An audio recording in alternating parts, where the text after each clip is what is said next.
Assalamu alaikum friends. I'm hoping all of you are healthy, wealthy and good. In this video we are going to discuss a very important question of this very interesting novel, that is Gulliver's Travels. So let's come to the question.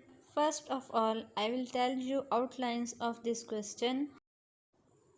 Voyage 1, Lilliput, Law and Education, Dancing on Rope, Awarding of Silken Threads, Impeachment against Gulliver. Voyage 2, Brobdingnag, King as Utopian Leader, Goodness of Queen and Little Nurse, Grossness of Poverty and Diseases, Rejection of the Idea of Gunpowder. Voyage 3, Laputa, Strange Looking Things, Legado, Working on Different Projects, Lagnag, Land of Magicians, Scientist, Immortal. Voyage 4, Hohenheim's, Yahoos, Control Population, No Quarreling, Civilized Behavior, Self-Pride. Gulliver's Travels is not fully utopia, it is partly utopia. The first two voyages of the book have a certain fairy tale quality. Swift also has tried to draw the sketch of utopian world through the voyages of Gulliver, who is a fictional character and Swift's mouthpiece. He is a good observer and commentator.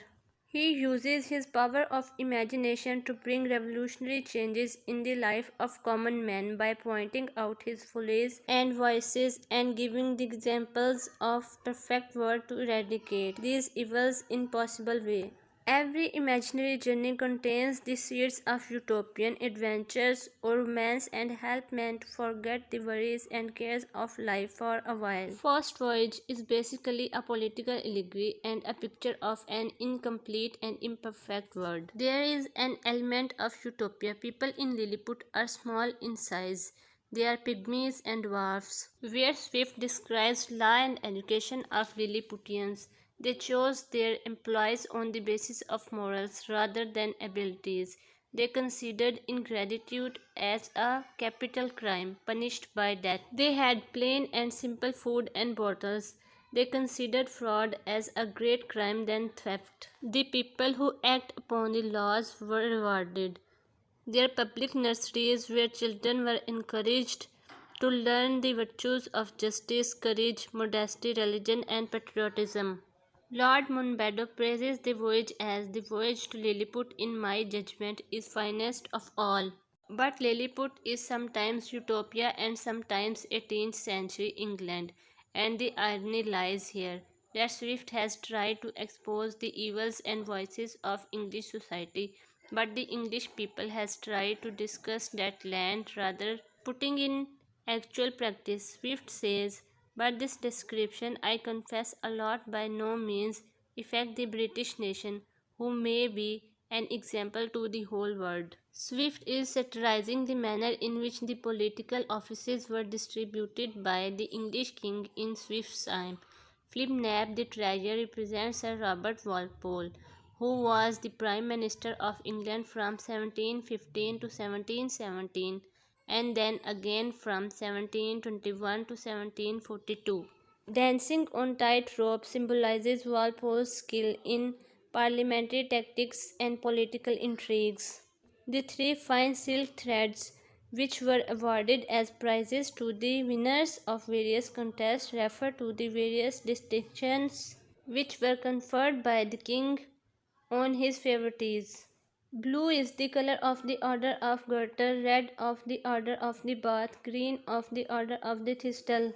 The few members of court, for example Flimnap, Skyrash, Bolgolim and other dignitaries, all hostile to Gulliver, had conspired against him and prepared article of impeachment against him for treason and other capital crimes. He had been charged with having urinated within the royal palace, having refused to seize the remaining ships of Belfasco, having held secret discussions with the ambassadors of Belfasco, having made his mind to pay a visit to the court of Belfasco after receiving the verbal license from the Emperor of Lilliput.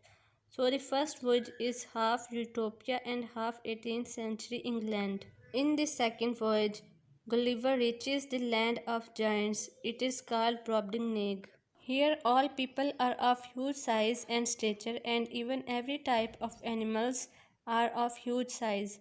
Here Gulliver faces many difficulties and vexation due to his short height. Gulliver becomes a source of income for his master. Then the master brings him to Metropolis where he presents him to the queen. Gulliver describes the king as a utopian leader because he is a peace lover. He does not want destruction. In the king's opinion, some evil genius hostile to mankind must have been the first inventor of this instrument of destruction. He would rather lose half of his kingdom than be shared privy to such a secret which he commanded me, as I valued my life, never to mention any more. The queen becomes fond of Gulliver. He would not dine without his presence by her side. She felt happy and amused by seeing his skill and abilities. The queen made all possible effort to divert Gulliver. She derived a method by which he could take regular exercise. The little young girl of 9 becomes fond of Gulliver too. She attends to all his needs in every possible way. She begins to teach him the language of this country. In Brobdingnag, we share Gulliver's anxiety test their moral natures be as British as their bodies. The Brobdingnags maltreated Gulliver, hence neither benevolent nor utopian. Ernest Ferguson says the Brobdingnagian state show not perfection but the kind of relative goodness which is available to humanity. But it is not an ideal word because of the description of grossness of poverty and disease. The description of the coward of the beggars is disgusting because of the horrible diseases from which they are suffering. Most hateful sight was lice crawling on their clothes. Swift also approaches any fanatical belief that some great revolution upward of happiness and harmony. Swift indirectly satirizes English society by recording the king's opinions and responses toward Gulliver's description of the political institutes of England. In this voyage, the king reacts with scorn and disgust to Gulliver's account of the destruction which can be caused by means of gunpowder. This shows that king is a lover of peace and mankind. Gulliver reached to flying island called Laputa. The bottom of the island consisted of one regular plate of adamant. The island had limitations, it could not move beyond the extent. All this shows a symbolic treatment of impractical and absurd efforts of obsessed minded mathematicians. In Laputa, people are described in amusing manner. They are mentally occupied that they cannot pay attention until their servants or flappers strike them on the mouth. They use different geometrical and musical instruments to express their feelings. Mathematics and music are the interest of these people. They praise the beauty of a woman in geometrical and musical terms. Their food is also of different shapes of musical instruments like harp, fiddle, and flute, and in geometrical figures such as cones, cylinders, and parallelograms. Gulliver now arrives in Lagado. Here he saw strange people of Lagado walk fast, look wild with their eyes fixed, and they are generally in rages. The houses are in a state of ill repair, and the people have expression of misery and want on their faces. Gulliver went to the Academy of Projects in Lagado as a scientist is described who had been working for 80 years upon a project for extracting sunbeams out of cucumber. An architect is busy in beginning at the roof and working downwards to the foundation. A new agriculture device for plowing the ground with hogs. A new method of teaching at the mathematical school. The proposition and demonstration were written on the thin wafer with an ink made of asphalic tincture, and after eating this wafer the tincture mounted to the student's brain, carrying the proposition along with it. Immortality, one of the major characteristics of Utopia, is exposed in a discussed manner in the land of Lagnag. Gulliver had to lick the dust before the footstool of the king there because that was the custom.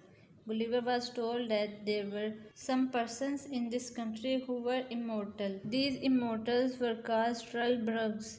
But there is miserable condition of immortal persons who become peevish, morose, vain, and infirmities. They were condemned to everlasting misery because they could not die. Gulliver went nearby island that was called Land of Magicians. There he met the ancient dead men and had conversation with them. He is hosted by a ghost of celebrated personalities. Gulliver also saw many ancient Roman emperors and also modern kings of Europe along with their ancestors for 8 or 9 generations. Here we find more realistic human aspect of life. Utopia is no more there. Here we see Gulliver's travel is more than a utopian word. Swift pokes fun at the people whose interests are music and geometry and who are so much engrossed in their own meditation that they ignore their fellow human beings. All this is meant to be a satire on the work which is done by the Royal Society in England in those days. Swift says about the inhabitants of this country, they make a little physical effect upon us, for their outer aspect is unnatural. Swift also satirizes the human desire of immortality. The desire of human beings for an everlasting life on this earth is not new one. A man, if immortalized, would become older and older and suffer from more and more weaknesses, infirmities, and ailments. In the fourth voyage, we find animal utopia. The fourth voyage is a comic irony where Gulliver experiences an absurd infatuation for an absurd ideal. He associates all good qualities of Huiheniums and regards their land as a rationalistic paradise where horses are embodiment of reason alone and devoid of all vices. Only friendship and benevolence are the two principal virtues among the Huiheniums. Otherwise, they are devoid of all emotions and leading a dull life. Here, the horse's word seemed to be an ideal one, but Yahoos are incarnation of evil. So the fourth voyage is half utopia and half bitter real world. Yahoos are leading life full of vices. They love shining stone. The odious habits of Yahoos was to eat everything that come in their way. They are gluttonous in nature. They love drinking juices. These juices are made up of certain roots which produce the same effect on them as liquor.